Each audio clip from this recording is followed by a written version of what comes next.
കണ്ണൂർ പയ്യന്നൂരിൽ അത്യപൂർവമായി നടന്ന വയലാട്ടം ചടങ്ങ് കാണികൾക്ക് കൗതുകമായി. പങ്ങടം നീലങ്കൈ ഭഗവതി കഴകത്തിലെ കളിയോട്ടത്തോടനുബന്ധിച്ചാണ് വയലാട്ടം ചടങ്ങ് നടന്നത്.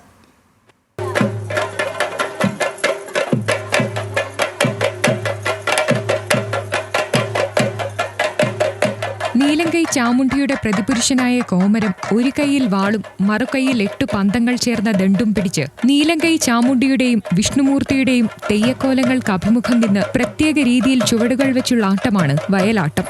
വയലിൽ വെച്ചുള്ള ആട്ടമായതിനാലാണ് ഇതിന് വയലാട്ടം എന്ന പേര് വന്നത്.